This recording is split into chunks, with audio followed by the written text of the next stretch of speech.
Tu aimerais avoir une super mémoire? Et si tu pouvais te souvenir de n'importe quel moment de ta vie dans les moindres détails?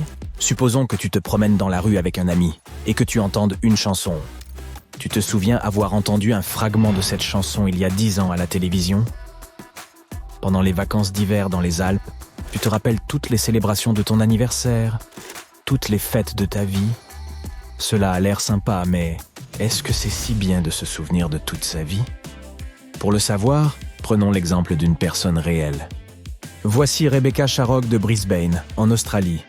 Elle se souvient de toute sa vie, littéralement toute sa vie. Tous les événements sont stockés dans son esprit depuis sa naissance, et elle y a immédiatement accès.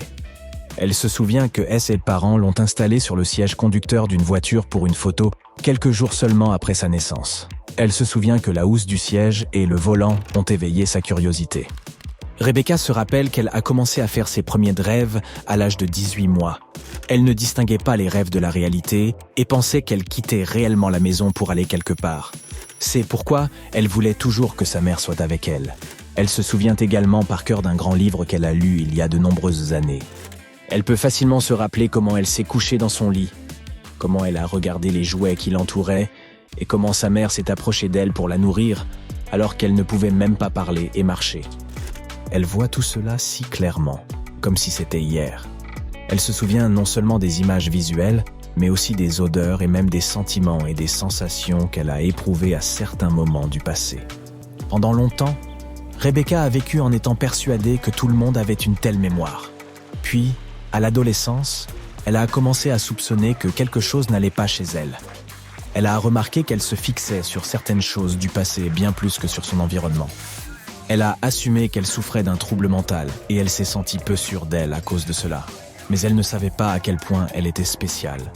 Elle a pris conscience de son caractère unique à l'âge de 21 ans. Lorsque ses parents lui ont montré un reportage sur des personnes dotées d'une mémoire phénoménale. Rebecca a été surprise de constater qu'il s'agissait de quelque chose de spécial. Elle a réalisé qu'elle faisait partie des 60 personnes dans le monde ayant une mémoire autobiographique hautement supérieure ou HSAM. Il s'agit d'un trouble neurologique du cerveau qui permet à une personne de reproduire rapidement et sans effort dans sa mémoire n'importe quel fragment de sa vie passée. Les souvenirs peuvent être des événements sociaux ou des expériences personnelles. Tous ces éléments surgissent dans la mémoire aussi clairement que si l'on regardait un enregistrement vidéo de haute qualité. Les scientifiques étudient encore le phénomène HSAM. Il a été découvert au début de ce siècle et il y a peu d'objets à étudier, seulement une soixantaine de personnes. Le manque d'informations et d'observations ralentit le processus de recherche, mais les médecins ont déjà appris certaines choses. C'est une partie du cerveau qui aide à traiter la mémoire. Une personne dotée d'un esprit ordinaire se souvient très bien des moments lumineux de sa vie. D'une certaine manière, le cerveau des personnes atteintes de HSAM enregistre tous les moments comme des moments lumineux. C'est pourquoi les gens y ont si facilement accès. Il était important pour Rebecca d'obtenir un diagnostic médical officiel car elle souhaitait avoir une réponse claire à la question de savoir ce qui n'allait pas chez elle en vue d'améliorer son estime de soi. Pour confirmer le diagnostic, Rebecca a dû se soumettre à une étude de plusieurs années. Elle a effectué diverses analyses et passé de nombreux tests. Quelques années plus tard, Rebecca est revenue et a raconté aux scientifiques ce qui s'était passé 2 ans auparavant. Lorsque son cas est devenu célèbre, elle a pu révéler les côtés sombres de son don, qu'elle qualifie également de malédiction. HSAM semble être un super pouvoir très cool, mais il y a un revers à la médaille. Tu sais, ce moment où, allongé dans ton lit, tu te souviens soudain d'une chose embarrassante qui t'est arrivée il y a quelques années. Par exemple, tu t'es ridiculisé lors d'une présentation, tu n'as pas su trouver la bonne phrase lors d'une dispute ou tu t'es comporté de manière très stupide lors d'un rendez-vous galant. Les personnes atteintes de HSAM ont donc un accès permanent à tous ces moments gênants. Elles peuvent se souvenir des moindres détails de tous les mauvais moments de leur vie. Et, bien sûr, ces pensées sont très difficiles à gérer. Imagine à quel point il sera difficile de s'endormir si tu commences à te souvenir et à revivre les mauvais moments de ta vie.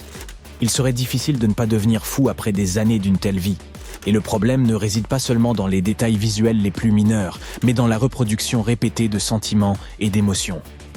Quelqu'un t'a dit quelque chose de blessant ou tu as vu des images effrayantes à la télévision il y a de nombreuses années. Tout cela peut ressurgir dans ta mémoire des années plus tard si tu es atteint de HSAM et te renvoyer les mêmes émotions. Si Rebecca se souvient d'un ça stressant survenu à l'âge de 3 ans, elle le vivra, à l'âge adulte, comme une fillette de 3 ans. De telles fluctuations émotionnelles contribuent au développement de la dépression, de l'anxiété et du stress. Et plus tu accumules d'émotions négatives, plus tu auras du mal à t'endormir le soir. C'est pourquoi Rebecca prend beaucoup de précautions dans la vie.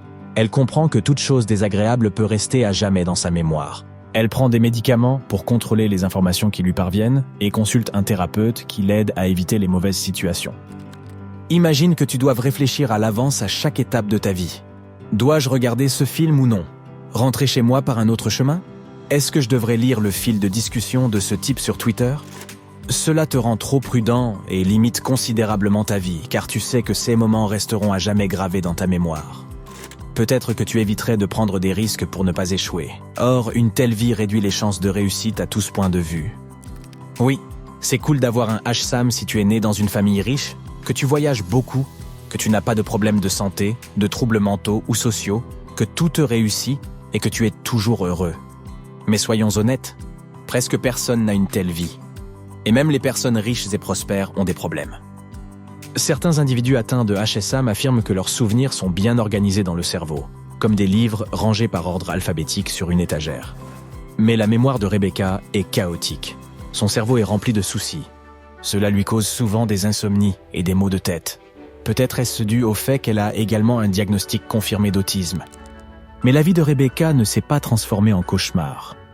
Heureusement, elle a appris à surmonter les mauvais souvenirs par des souvenirs positifs. Si un mauvais moment commence à s'inviter dans son esprit, elle le remplace par un moment heureux de sa vie. Et c'est là l'aspect le plus intéressant de HSAM. Cette fonction du cerveau permet de résoudre des problèmes, d'apprendre rapidement quelque chose et de se souvenir de tous les livres et de tous les films. Mais ce qui est le plus génial, c'est la possibilité de faire une nouvelle expérience du bonheur. Même si tu es de mauvaise humeur, tu te rappelles combien tu t'es amusé ce jour-là au parc aquatique et ton cerveau apprécie ce moment. Cela te permet de vivre le bonheur chaque jour, à chaque minute. Au début de chaque mois, Rebecca sélectionne les meilleurs moments de ce mois au cours des années passées. Lorsqu'elle y revient, cela l'aide à combattre les mauvais souvenirs. Elle a également appris à transformer n'importe quel cauchemar en un rêve heureux et magnifique. Elle peut construire et créer tout ce qu'elle veut pendant son sommeil, et elle se souvient de tous ses rêves. Toutes les personnes atteintes de HSAM n'ont pas cette capacité, mais certaines ont également déclaré avoir fait des rêves lucides qu'elles pouvaient contrôler. Au fait, le seul souvenir que Rebecca n'a pas, c'est celui de sa naissance. Elle ne sait pas comment elle s'est sentie dans le ventre de sa mère et dit qu'elle ne voudrait pas s'en souvenir. Aujourd'hui, Rebecca mène une vie ordinaire. Elle ne souhaite pas de grands changements et aime penser et ressentir les choses comme elle en a l'habitude. Elle espère que son CAS aidera de nombreuses personnes dans le monde. C'est pourquoi elle participe à 2 études scientifiques qui peuvent aider à traiter certaines maladies du cerveau.